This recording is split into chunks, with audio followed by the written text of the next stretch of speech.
I realize that partly it's, if I put it in my own perspective, perhaps people are feeling lonely because of holidays, right?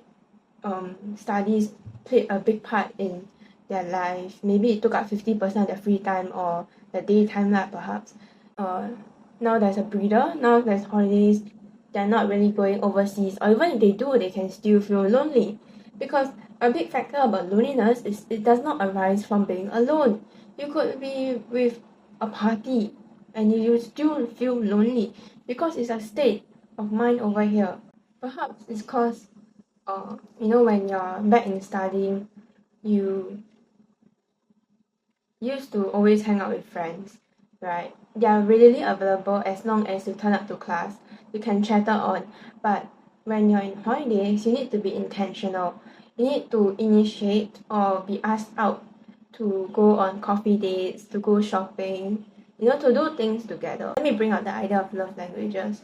Even though love languages seems to be only for partners or for your romantic relationships, I feel that it's also for friendships as well, where you feel more connected because humans are like social creatures.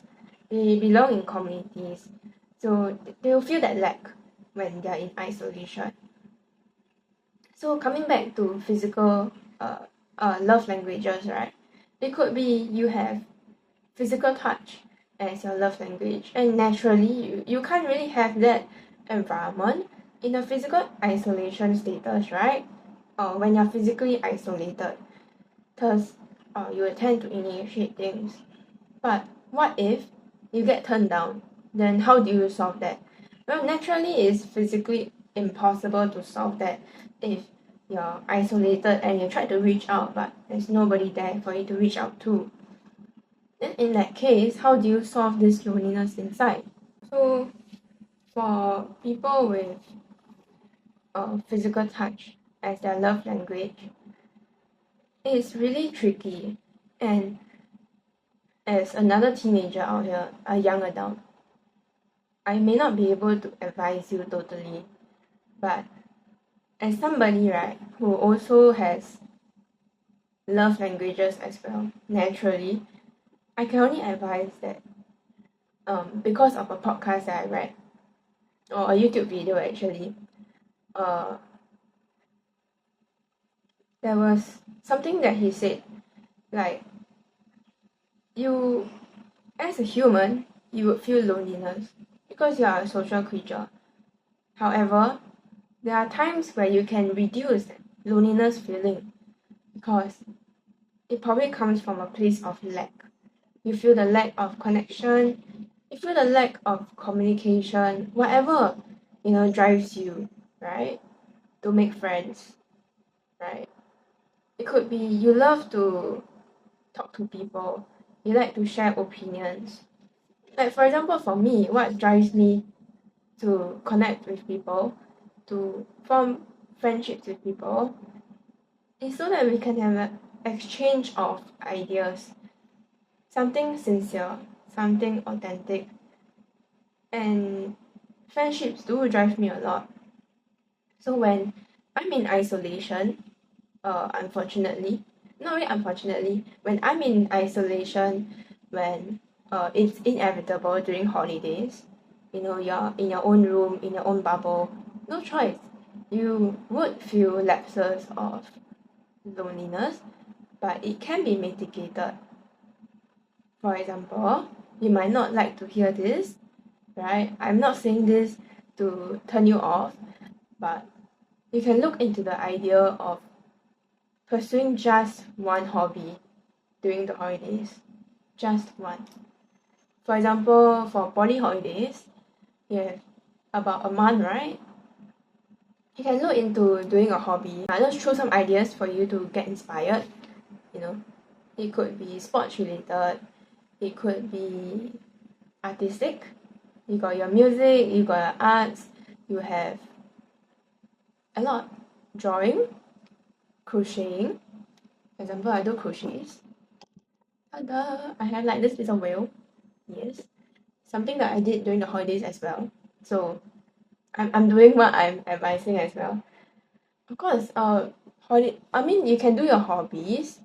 Well, that puts its own challenges as well, because it's very intellectually consuming, for lack of a better word. It's very intellectually consuming. And then now you're tackling loneliness and being uh drained as well. But I mean, it kind of takes your mind off in a positive way, because you're being productive. You're doing something to mitigate that feeling and to reduce that feeling. And it's not exactly bad. Okay, so if you're not interested in hobbies, that's okay as well. I'm not here to dictate what you need to do during your holidays. But what I'm trying to say is you should balance, you can balance relaxation and doing work. Because ultimately, studies will only play such a part in your life. And that's what I learned myself the past week as well. Because I have been combating the holidays as well. Like, funny enough, like, you think holidays is like what? It's like fun, relaxation and stuff. But I'm out here combating it. We are actually all here combating it actually. Like, sometimes you see yourself feeling or sensing like, shit, the holiday is so long, I want to go back to school, I miss my friends. But then when you're back in school, you're like, shit, I miss my holidays. What you're craving is actually that balance. I could advise you is to perhaps look into personal development, which is a whole nother topic. It's a huge topic. Just to glaze over this huge topic, I would advise you can look into my personal interest of topics in personal development would be firstly to create a list of maybe your strengths and weaknesses, the basic of knowing yourself. Or if you're interested in spirituality or more out of the world, I guess, you could look into astronomy, you could look into personality types, you could look into uh, numerology, was it? Yeah. Anything that could possibly describe you and to allow you to know yourself better. But one disclaimer is that when you're diving into spirituality, tarot cards, everything, you need to take it with a pinch of salt and take whatever that resonates with you. Resonation is very important. Okay, not everything that is being described is you, because you know yourself the best. The internet can only tell you so much about yourself. It's all about self-discovery, I guess. You have another thing which is probably might excite you, is knowing your charms. There are many different types of charms out there. It's a whole rabbit hole that you could totally submerge yourself into for the rest of the holiday, if you really want to for this topic. It will be about learning how to be interesting or how to be charismatic. There are a lot of types. They call it the seduction types. But don't let it stereotype lah. Like, it's just charisma is linked to seduction, right? Just because somebody is seductive does not mean whatever you're thinking, okay? It just means you're charismatic. And a lot of people that you actually admire are charismatic. Like, think of why you admire a certain teacher or why you have this certain role model. There must be some qualities that this role model have that you admire and want to emulate, right? So some of the seduction types that are out there would be the siren, the rake, ideal lover, and much more. So you can really just look into each type and see which one you would love to fall under or what you currently are. You could even look at your surrounding people and how they actually fall into this type of types as well. I think it's a very interesting area that you can look into for your holidays. So that's that. That's the second thing that you can do. Third one is to work on your communications, right? In terms of communications, like maybe how to be an effective leader. Maybe there's this authoritative figure that you look up to. Again, talking about role models. Maybe there's this person that is very good at communicating, but why? You know, it could be the way that they intonate. It could be the volume they talk at.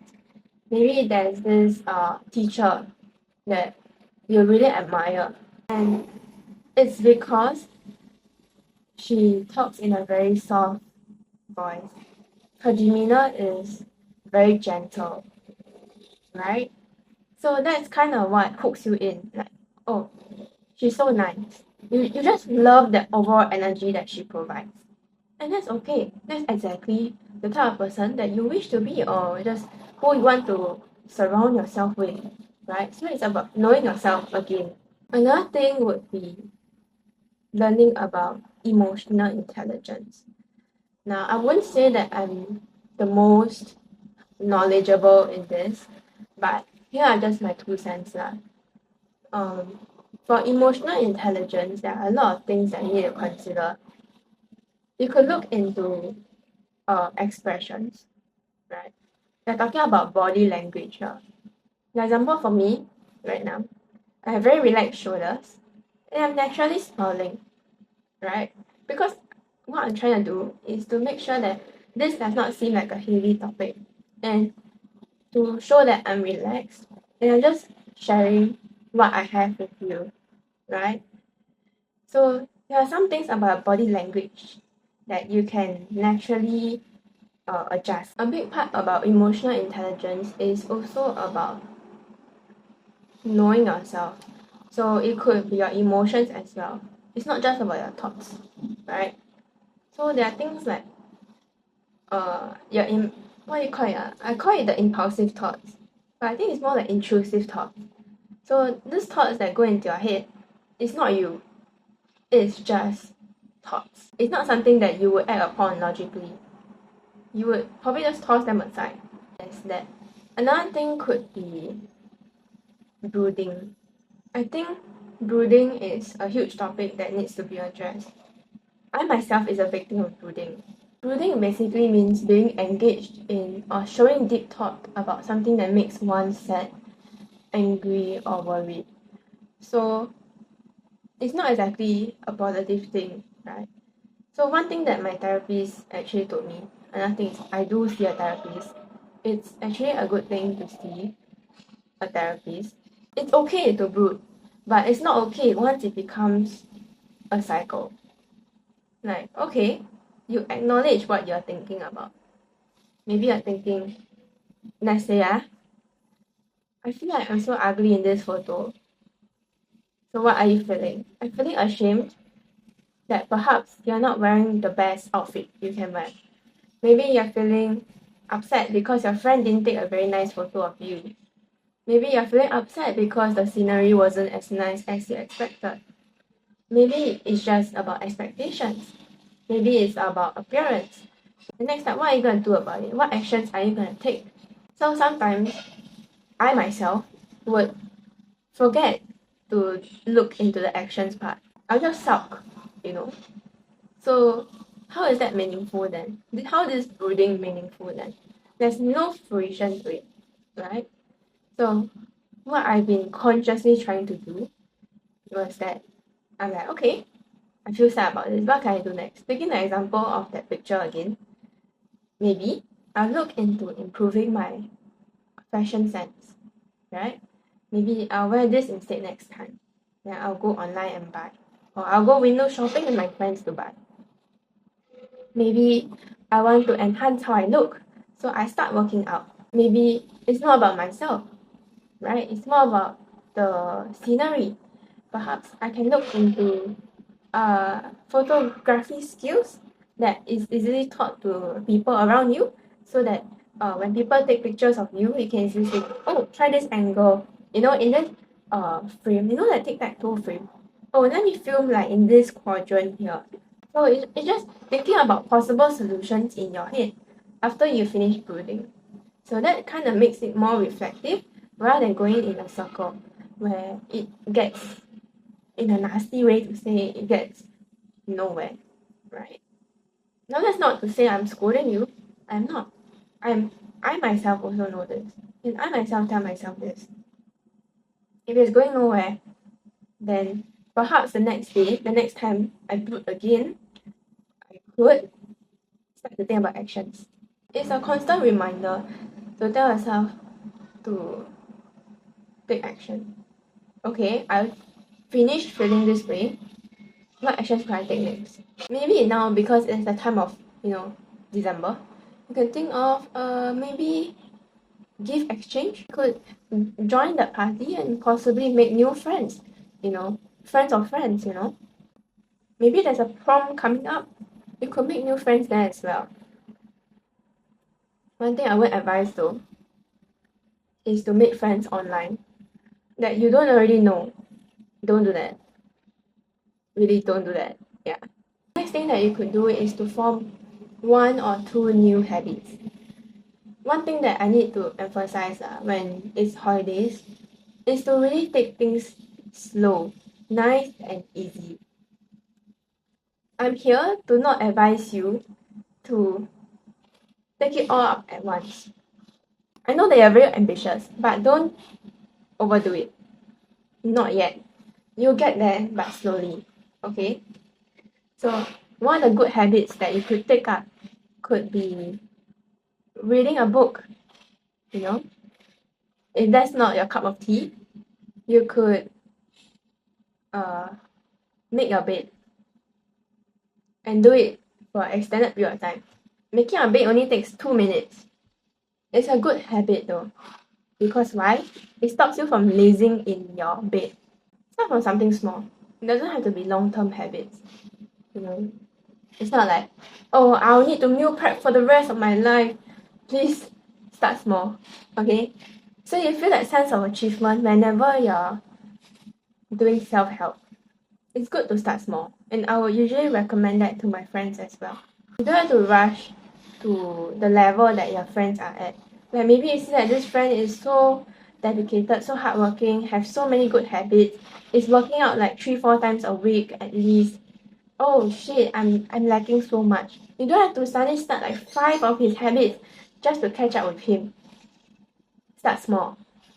People will always recognize your efforts. I'm saying that you need external validation, but that friend will know that you're also trying to improve, and thus you're also on par with him. It does not matter if you have already succeeded in maintaining the habit. It's just that he'll see your effort and he'll acknowledge it and be like, you're doing so great. If he's a good friend lah, of course. So just to summarize, under the umbrella that I just talked about, loneliness is very normal. I'm here to validate that loneliness is something that every human would feel. Even myself, sometimes, right? It's okay. You can look into distractions first. And it's honestly how I would recommend my friends to deal with loneliness lah. It could be, firstly, looking into hobbies. Second, personal development. And then, you can also look into other avenues to make new friends who are maybe as impulsive as you. And maybe you say, I want to go gai now. Okay, then he'll say, okay, 1 hour later, and then you all just go. Another one could be forming good habits, right? Just 1 or 2 that could last you during the holiday or possibly even longer. As simple as making your own bed, right? Or worst comes to worst, right? You go and work. Go do a part-time job. Go find something that you want to do, right? In exchange for money, right? Yeah, so that's about it. If you have any other questions that you want to ask about loneliness, right? Feel free to talk to me about it. I'll certainly try my best to address it because I really want to be able to help. So, thank you. Love you.